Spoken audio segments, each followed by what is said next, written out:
네, 오늘은 요한계시록 17장 7절에서 18절까지 말씀 묵상합니다. 17장 7절에서 18절 심판받게 될 음녀와 짐승의 비밀. 큰 음녀가 많은 물 위에 앉아 있다고 했습니다. 물이라고 하는 것은 많은 백성과 무리와 열국, 즉 세상을 의미하는 것이죠. 음녀가 세상에 커다란 영향을 미치고 있음을 뜻하는 것입니다. 이 음녀는 오늘날 하나님을 대적하는 사탄의 권세를 가진 권력자. 그 음녀의 이름이 비밀이다 그랬어요. 하나님을 대적하고 하나님의 백성을 핍박하는 음녀의 특성을 잘 나타내 줍니다. 음녀가 잘 드러나지 않고 사람들이 분별하기 어렵다라는 의미를 가지는 것입니다. 음녀와 짐승이 심판을 받게 될 것이다 라는 예언의 말씀인데요. 이어서 그 의미가 무엇인지를 천사가 해석해 주고 있습니다. 음녀와 음녀 같은 짐승에 대한 비밀을 천사가 풀어서 가르쳐 주고 있는 것이죠. 마지막 심판을 받는 때는 회개하고 돌이키는 때가 아니라 점점 더 하나님을 대적하고 회방하는 적그리스도의 때가 되는 것이죠. 6절까지 나타난 음녀는 바벨론의 모습으로 하나님을 대적하는 모든 세상의 권력자, 적그리스도를 의미하는 것이죠. 그럼 음녀가 타고 있는 짐승은 무엇을 의미하는 것일까요? 7절 8절에 천사가 이르되 놀랍게 여기느냐, 내가 여자와 그 탄 7머리와 10뿔을 가진 짐승의 비밀을 너에게 이를 것이다. 네가 본 짐승은 전에 있었다가 지금은 없으나 장차 무조경으로부터 올라와 멸망으로 들어갈 자니 땅에 사는 자들로서 창세 이후로 그 이름이 생명冊에 기록되지 못한 자들이 이전에 있다가 지금은 없으나 장차 나올 짐승을 보고 놀랍게 여기리라 말씀합니다. 7머리와 10뿔을 가진 짐승. 전에는 있었다가 지금은 없다. 이는 십자가에서 못 박혀 죽으셨으나 이제 영원히 사시는 어린 양 예수 그리스도를 표방하는 것이죠. 짐승, 이 적그리스도는 역사 속에 하나님을 대적하고 우상숭배를 요구하는 사탄의 종들인 세상의 권력자들인데요. 이 통치자들과 권세들은 모두 사탄의 무리들입니다. 예수께서는 이들을 십자가로 이기셨습니다. 짐승의 모습 중에서 지금은 없으나 전에는 있었는데 지금은 없다. 이 짐승이 그리스도의 성육신과 십자가 그리고 부활 이전에는 막강 권력을 행사하고 있었고 그리스도의 십자가 사건과 부활로 인해서 그들은 다 패배하게 되었다라는 사실을 의미합니다. 골로새 2장 15절에 통치자들과 권세를 무력화하여 드러내어 구경거리로 삼으시고 십자가로 그들을 이기셨나니라 말씀하죠. 여기 이제 통치, 권세, 전부 사탄의 무리들을 의미하는 거예요.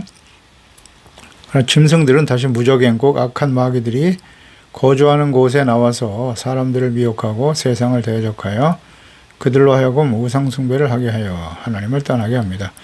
그러나 그의 종말은 영원한 멸망이죠. 즉 불못에 던져질 것이라고 말씀합니다. 계시록 20장 10절이죠. 또 그들을 미혹하는 마귀가 불과 유황못에 던져지니 거기는 그 짐승과 거짓 선자도 있어 세세토록 밤낮 괴로움을 받으리라 말씀하셨어요. 그래서 17장 9절에 지혜 있는 뜻이 여기 있다. 7머리는 여자가 앉은 7산이다 그랬습니다. 지혜 있는 뜻이 여기 있다.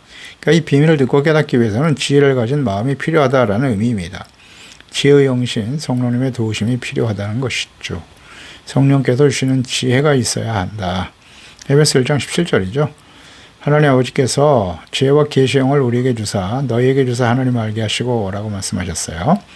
지혜와 계시의 영이신 성령님의 도우심, 즉 성령으로 거듭나고 성령님의 인도하심을 받는 사람들만이 계시록의 말씀, 성경 전체가 성령의 감동으로 기록된 말씀이기 때문에 하나님의 말씀이기 때문에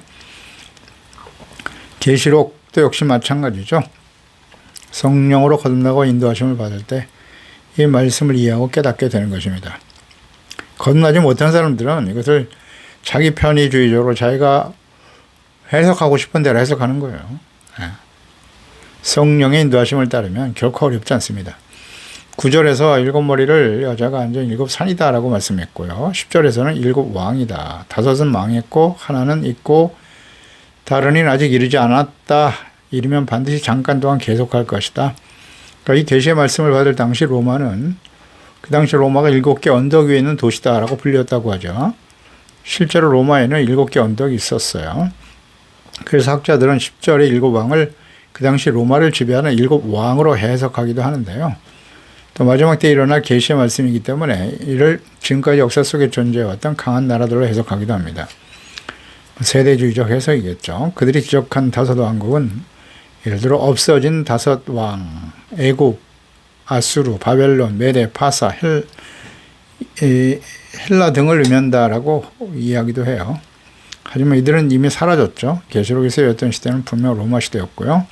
그리고 정차 이르리라고 하는 왕국은 아직 역사 속에 등장하지 않은 상태다. 장차 등장할 이 왕국에 대해서는 로마 제국과 비슷한 성격을 띠는 10개 국가의 연합체로, 10뿌리니까요. 연합체로 나타나게 될 것이다. 그래서 이런 견해가 여자 같은 짐승이 7머리와 10뿔을 가졌다는 데서 나온 것인데요.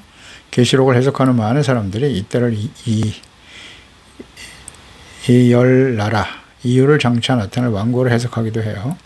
유럽연합 출범 당시에 세계 2차 대전 이후에 유럽의 평화와 안정을 유지하기 위해서 국가 간 협력을 강화하고 가장 핵심적인 경제적인 협력이죠. 협력을 통해서 유럽 각국의 경제 성장을 촉진하고 국제 무역 및 경제 통합을 촉진하기 위해서 설립된 것이 유럽연합인데요. 이것이 이제 점차 발전해서 정치와 외교 통합으로 이어지죠. 그래서 유럽 의회의 의장이 선출되어 유럽연합을 대표하고 있습니다. 충분히 타당성 있는 해석이지만 10왕을 문자 그대로 10개 나라로 해석한다면 또 역시 오류가 생기죠. 현재 유럽 공동체에 가입된 나라는 27개국입니다. 그러므로 10왕을 꼭 10개 나라로 구성된 연합체다라고 하는 문자적으로 해석하는 거기에 집착할 필요는 없습니다. 10이라고 하는 숫자는 항상 충만한 수를 상징하는 것이기 때문에 그러므로 10왕은 10개의 나라라기보다는 인류 역사의 마지막 강력한 제국이다. 이렇게 이해하는 것이 좋습니다. 이 마지막 제국이 바로 적그리스도적이고 타락한 세상 왕국이 될 것입니다. 그건 아주 분명하죠.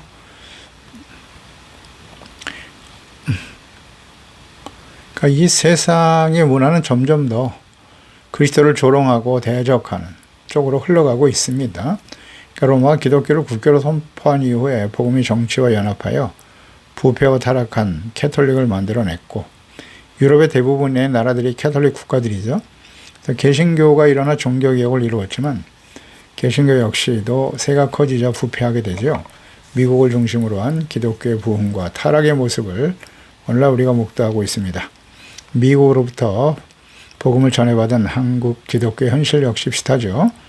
경제적인 이익과 정치적 목적으로 종교를 수단으로 삼는 자들, 부패한 목사들과 정치 지도자들, 이것이 바로 마지막 심판 때에 나타날 뚜렷한 징조 중에 하나인 것이죠. 이 마지막에 나타날 강력한 나라와 권세를 타고 있는 것이 음료, 바로 적그리스도인 것입니다. 이 짐승은 하나님을 모독하고 세상의 부여와 사치로 무기를 삼는다 그랬어요. 이 짐승은 지금은 없다. 예수 그리스도의 성육신과 십자가의 부활로 치명적인 상처를 입어 마치 죽은 것처럼 보입니다.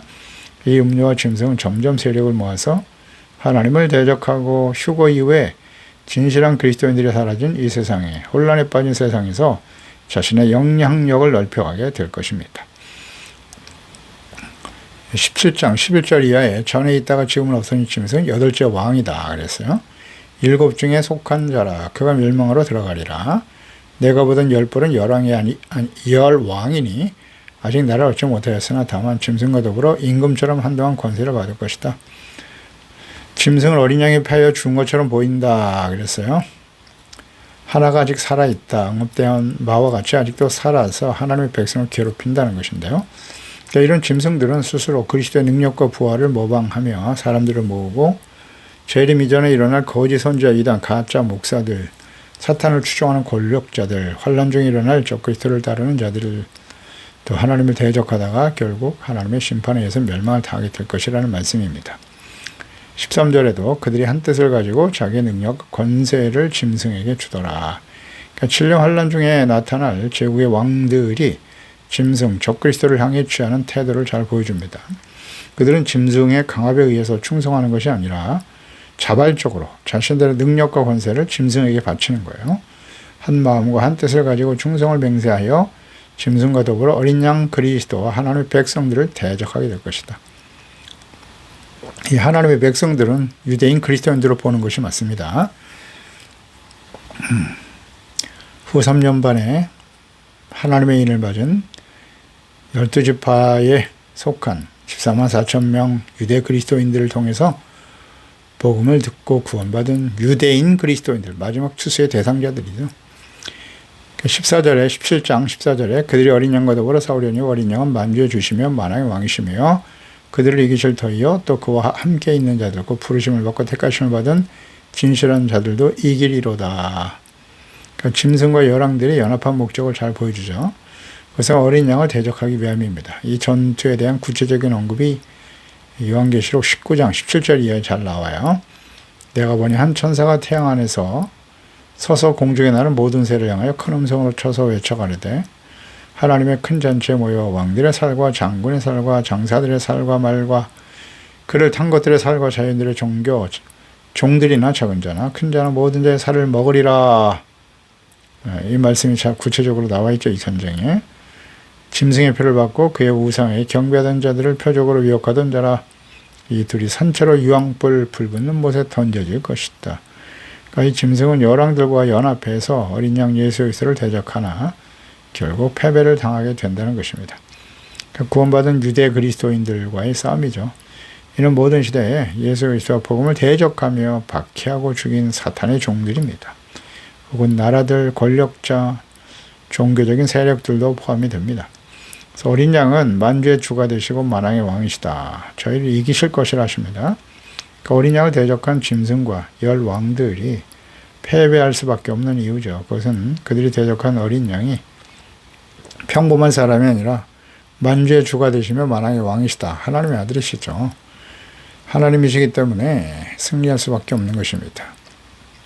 이 만주의 주시고 만왕의 왕이란 칭호는 구약 성경에서는 오직 하나님의 칭호로 사용되었죠. 다니엘서 2장 47절에 보면 왕이 대답하여 다니엘에게 이르되 너희 하나님은 참으로 모든 신들의 신이고 모든 왕의 주제시로다. 내가 능히 은밀한 것을 나타내었으니 네 하나님은 또 은밀한 것을 나타내시는 이시로다.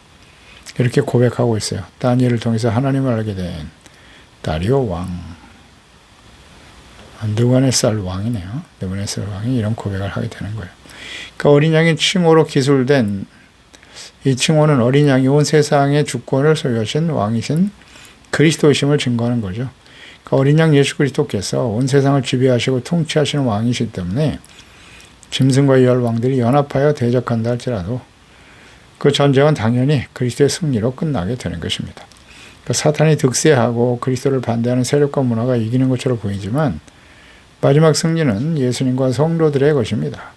십자가에 못 박이시고 부활하신 예수 그리스도, 이 땅의 모든 사탄의 세력을 십자가를 통해서 이기셨습니다. 그러니까 부르심을 입고 또 빼내심을 얻고 진실한 자들 그랬어요. 그리스도인들을 이렇게 묘사하고 있네요. 그러니까 부르심을 받은 자들이었다. 주님의 부르심을 받고 주님 앞으로 나왔다는 거예요. 그리고 우리를 부르신 하나님의 계획이 실현되어 거룩함으로 구원에 이르는 것이죠. 그러니까 이 땅을 구원하시기 위해서 우리를 사용하시는 것, 그리고 악한 이 세상을 심판하실 것이다 라는 말씀이죠. 그러니까 즉 부르심을 받고 빼내심, 죄와 사망에서 우리를 구원하신 거죠. 그런 진실한 자들은 하나님 앞에 서게 될 것이고 그렇지 않은 자들은 이 땅에서 하나님의 공의 심판에 처하게 될 것이라는 거예요. 그러니까 그리스도인은 무서운 마지막 재앙의 심판에서 빼내심을 얻은 자들이다. 더 나아가서 그리스도인들은 그분의 부르심 앞에서 정직하고 거룩하고 성실하게 살아가는 사람들입니다.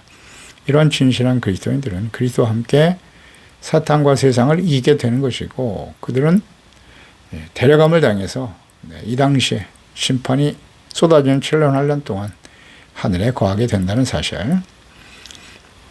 또 17장 16절에 내가 본 바 이 열불과 짐승 음녀를 미워하여 망하게 하고 벌거벗게 하고 그의 살을 먹고 불로 아주 살리리라 말씀하셨네요. 짐승과 음녀의 관계를 보면 음녀는 짐승에 의해 크게 되는 거예요. 전적으로 짐승의 지원을 받아 온 세상을 음란하고 미혹하여 하나님을 대적하게 하지만 결국 짐승은 음녀를 미워하며 죽이게 될 것이라는 거예요. 사탄이 하는 일이 그렇죠. 자신의 목적을 위해서 사람들을 이용하고 결국은 사망에 이르게 하는 겁니다. 이는 하나님의 뜻에 의해서 사탄의 세력들이 서로 싸우고 분열하게 하여 결국 자멸하게 될 것이라는 말씀입니다. 17장 17절에 보면 이는 하나님이 자기 뜻대로 할 마음을 그들에게 주셨다. 한 뜻을 이루게 하시고 그들의 나라를 그 짐승에게 주게 하시되 하나님의 말씀에 응하기까지 하심이니라 말씀하십니다. 열왕과 짐승이 음녀를 배반하여 멸망시키게 하는 것이 하나님의 주권과 계획하에 이루어지는 일임을 보여줍니다. 그러니까 하나님이 자기 뜻대로 할 마음을 저에게 주셨다는 거예요. 그러니까 하나님께서 심판의 도구로서 악의 세력을 사용하시면 과거 성경에 자세히 기록하여 남기셨죠. 성경을, 구약 성경을 우리가 잘 찾아볼 수 있어요.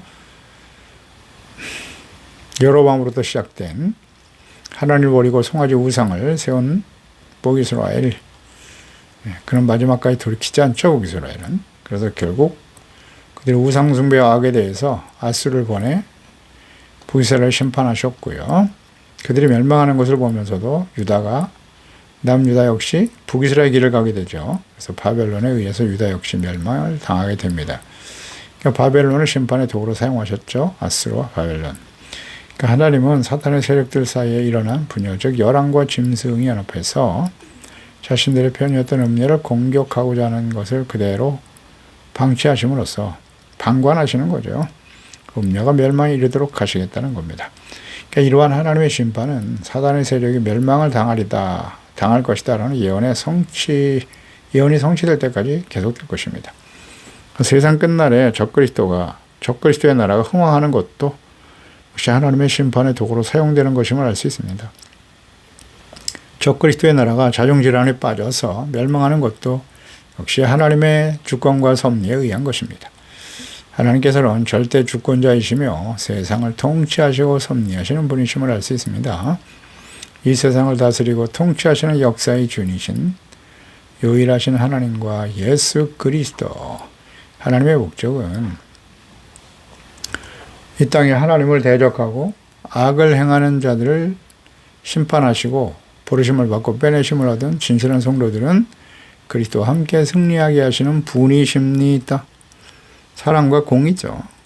믿고 순종하는 자, 죄사함 받고 용서받고 의롭다함을 얻어 구원에 이르게 하시지만 끝까지 하나님과 그리스도 복음을 거부하는 자는 하나님의 심판 가운데 서게 되는 거예요. 17장 18절에 보면 또 네가 본 그 여자는 땅의 왕들을 다스리는 큰 성이라 하더라. 음녀의 정체는 땅의 왕들을 다스리는 큰 성 바벨론입니다.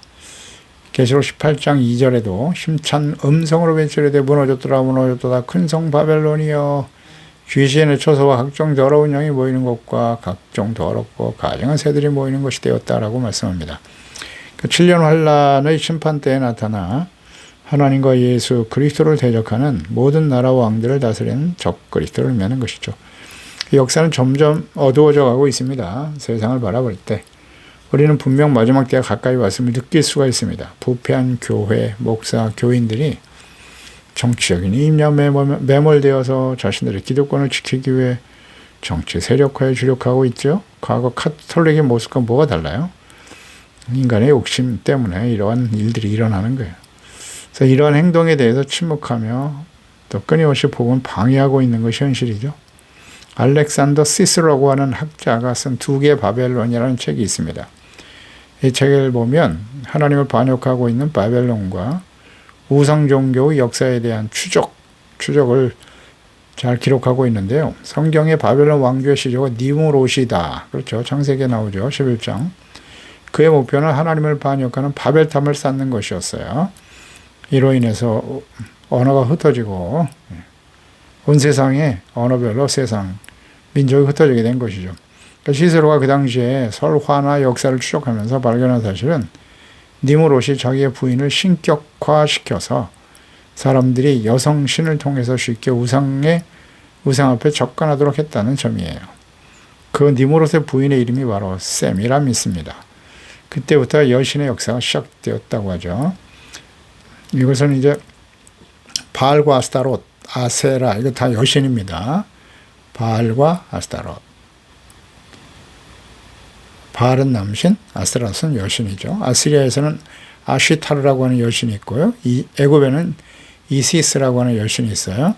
헬라에는 헤라 여신을 비롯해서 아프로디테, 온갖 여신으로 가득하죠. 로마로 넘어와서 헬라의 아프로디테가 이제 비너스 여신으로 나타나게 되는 겁니다. 그러니까 로마가 기독교가 되었을 때 기독교는 여성신이 없잖아요. 하나님이신데. 그래서 여신 사상, 그 당시에 유럽은 대부분 여신 사상으로 가득했거든요. 그러니까 그들을 지배하고 다스리면서 어떻게 하면 저들을 종교 연합, 정치와 교회가 연합되어지게 할 것인가. 이것을 추진하기 위해서 여신을 만들어내려고 하는데요. 그래서 이제 기독교 여신을 만들 필요를 느꼈고, 그래서 만들어진 여신이 바로 마리아입니다. 예수님의 어머니 마리아를 신격화하는 것이죠. 그러니까 이는 정확히 말해서 사탄의 음모로 인해서 만들어진 거예요. 예수님의 육신의 어머니 마리아는 존경받을 만한 훌륭한 믿음의 여성이긴 하지만 신은 아닙니다. 가톨릭은 마리아도 부활 승천했다고 하고, 그가 신이 된 배경은 이런 사탄의 음모가 있다는 사실 잘 알아야 됩니다. 정치적인 목적을 가지고 만들어낸 거예요. 이렇게 마리아를 신격화함으로써 기독교는 타락의 나락으로 떨어지게 되죠. 가톨릭의 변모, 영적 암흑의 시대를 맞이하게 되는 것입니다. 이 사탄의 음모는 마지막 하나님의 심판을 향해 갈수록 더욱 심화돼요. 사탄이 지배하는 종교를 만들기 위해서 역사하게 되는 겁니다. 그래서 부패한 정치 세력들과 종교 지도자들이 야합하여 자신의 욕망을 충족하려고 하는 시도. 그것은 과거에도 계속 일어났고요. 특히 19세기 말과 20세기 초에 발생한 파시즘이 있었죠. 파시즘이 일어나서 정치와 종교를 앞세워서 전쟁을 일으키죠. 그래서 자신들의 욕망을 실현하려고 하고, 철저한 민족주의, 그래서 자신들의 뜻을 거역하는 자들을 혐오하죠. 유대인들을 혐오했죠. 2차 대전 때는 유럽 전체가 유대인을 혐오하고 죽이도록 충동하죠. 그러니까 600만에 가까운 이스라엘 백성 유대인들을 홀로코스터, 번제, 하나님께 번제 드리는 것이다 해서 불태워 죽이잖아요. 가스로 죽이고, 전혀 양심이 없잖아요. 인간이라면 할 수 없는 짓을 하는 거예요. 이게 파시즘의 특징이에요. 자신을 대적하는 세력은 무조건 다 죽여야 된다. 요즘 일어나고 있는 이 잘못된 정치 세력들, 과거 파시즘의 모습이 그대로 드러나 있죠. 그래서 1, 2차 세계대전을 통해서 1억에 가까운 사상자를 냅니다. 그러니까 역사를 통해서 교훈을 얻지 못하고 오늘날도 준동하고 있지 않습니까? 교회를 정치 세력화하려고 하는 부패한 목사들이 종교적인 파시즘으로 교인들을 가르치고 자신들을 방해하는 세력들을 혐오하게 만들어요. 혐오. 죽여야 된다. 죽여도 된다. 그래서 선동하고 있는 거예요. 이를 분별하지 못하는 어리석고 자신의 욕망에 충실한 교인들이 이들을 추종하고 있는 것이죠. 이는 마지막 때의 분명한 징조입니다. 사탄은 이렇게 다양한 방법으로 정치와 종교와 사회와 문화 속에 깊이 들어와 있는 것입니다. 이 시대를 잘 분별하고요. 모든 상황을 보면 이제 마지막 예수님의 재림과 마지막 심판의 때가 가까웠음을 알게 되는 것입니다. 이것을 잘 분별하고 준비하는 지혜로운 자녀들이 되어야 할 것입니다. 기도하겠습니다. 하나님 아버지, 오늘도 주님의 말씀을 듣습니다. 질련, 혼란, 마지막 심판 때 일어날 일들을 자세히 기록하여 남기셨습니다. 내용이 복잡하고 어려운 것 같지만 사실 그 내용은 아주 단순합니다. 하나님을 대적하는 세력들, 그러니까 하나님과 예수 그리스도를 믿고 구원받아 경건하고 거룩하고 근신하게 깨어있는 하나님의 자녀들, 구원을 온전히 이루어가는 빛과 소금으로서 착한 행실로 주님의 영광을 돌리며 살아가는 하나님의 자녀들은 반드시 주님께서 휴거하여 데려가시고 하늘에 속하게 하시고, 이 땅에 남는 자들은 이 무서운 재앙과 심판을 지날 수밖에 없어요. 마지막으로 하나님께서 마지막 추수의 대상인 언약의 백성 유대인들 중에 구원받은 그리스도인들과 유대인들이 적그리스도들에 의해서 엄청난 박해와 시련을 당하게 될 것이고요. 이것을 통해서 전쟁이 발생하기도 합니다만은 하나님께서 승리하게 하시겠다라는 말씀도 주시네요. 어린 양과 싸워 결국은 승리하게 하시는 하나님. 그렇습니다. 우리가 하나님의 자녀로 그리스도인으로 살아가는 것이 얼마나 복된 일인가를 생각합니다. 그래서 만주의 주가 되시고 만왕의 왕이신 예수 그리스도를 온전히 믿고 그 말씀을 듣고 지켜 순종하는 거룩한 하나님의 자녀들이 되어서 이 악하고 패역한 세대 속에 이 악한 세대를 본받지 아니하고 죄인의 길에 서지 않게 하시고 그들과 같은 오만한 자리에 앉지 않게 도와주시고 주야로 말씀을 묵상하면서 의롭고 진실된 하나님의 자녀로 잘 준비되어 영광스러운 모습으로 주님을 맞이할 수 있는 우리 모든 지체가족들 자녀들이 되게 하여 주옵소서. 예수님의 이름으로 기도드리옵나이다. 아멘.